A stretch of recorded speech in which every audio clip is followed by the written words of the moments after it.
भारतीय राजनीति के वर्तमान परिदृश्य में डॉक्टर भीमराव अंबेडकर का नाम एक ब्रांड बन चुका है। आज की तारीख में शायद ही कोई ऐसी राजनीतिक पार्टी हो जो उनके नाम की माला ना जपती हो। लेकिन यदि हम इतिहास के पन्नों को पलटे और वर्तमान राजनीति के दाव पेचों का विश्लेषण करें तो एक बिल्कुल अलग और कड़वी सच्चाई सामने आती है। यह सच्चाई है दलित वोट बैंक की खातिर एक व्यक्ति का अति महिमा मंडन और अन्य महान विभूतियों के योगदान को इतिहास की धुंध में ढकेल देना। दुनिया में लगभग 200 से ज़्यादा देश हैं, जिसमें से लगभग 150 से ज़्यादा देशों में संविधान लिखा गया होगा।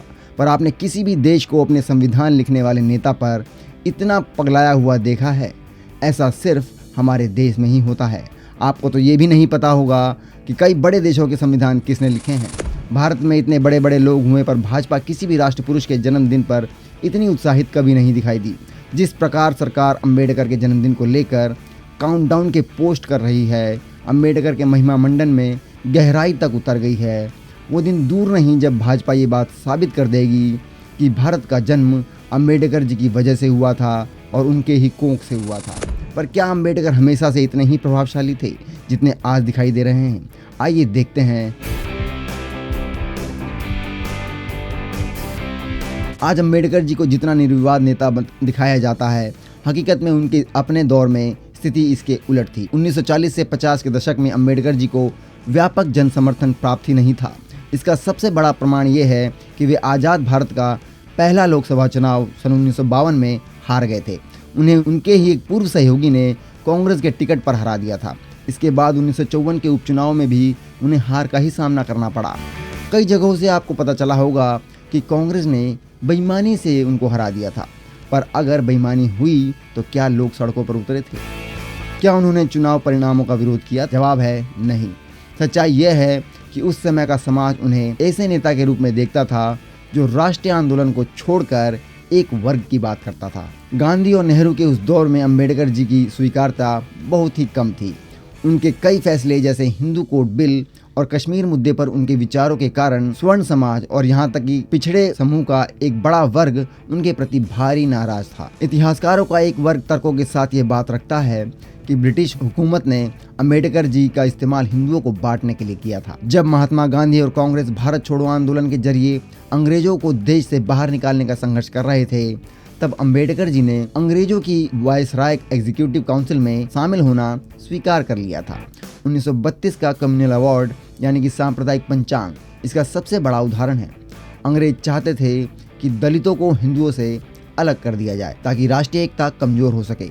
अंबेडकर जी ने सेपरेट इलेक्टोरेट पृथक निर्वाचन की मांग का समर्थन किया था, जो सीधे तौर पर समाज को दो हिस्सों में बांटने की साजिश थी।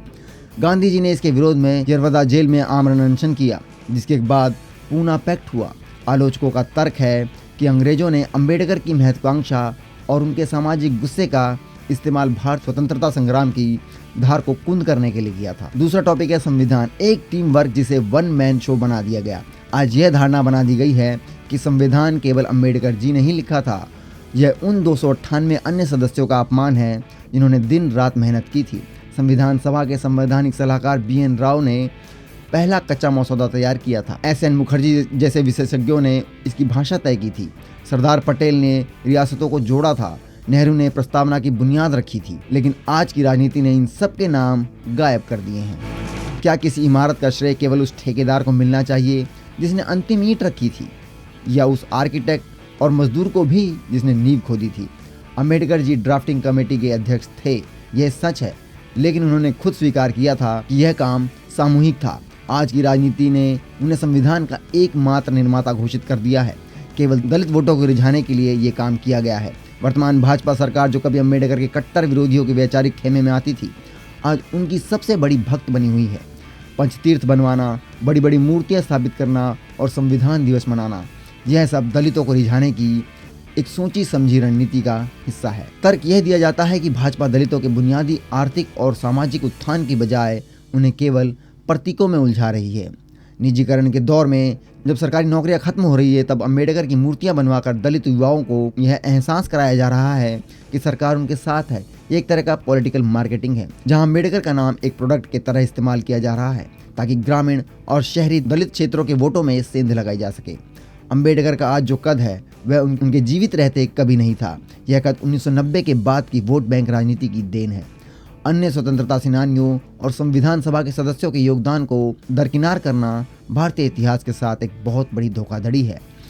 जब तक समाज अम्बेडकर को एक इंसान, एक सदस्य के रूप में नहीं देखता और उन्हें मसीहा बनाकर पूजना बंद नहीं करता, तब तक राजनीतिक पार्टियां इसी तरह जनता को मूर्ख बनाकर सत्ता हासिल करती रहेगी। इतिहास को केवल जयकारों के शोर में नहीं बल्कि दस्तावेजों की रोशनी में देखा जाना चाहिए। तभी हमें समझ आएगा कि अम्बेडकर का इस्तेमाल अंग्रेजों ने भी किया था और आज की राजनीतिक पार्टियां भी कर रही है। मुझे लगता है कि भाजपा दलितों का वोट लेने के लिए ही अम्बेडकर और फूले का गुणगान कर रही है, क्योंकि भाजपा अगर सच में अम्बेडकर को इतना महान समझती है तो नोट पर गांधी जी की फोटो क्यों है?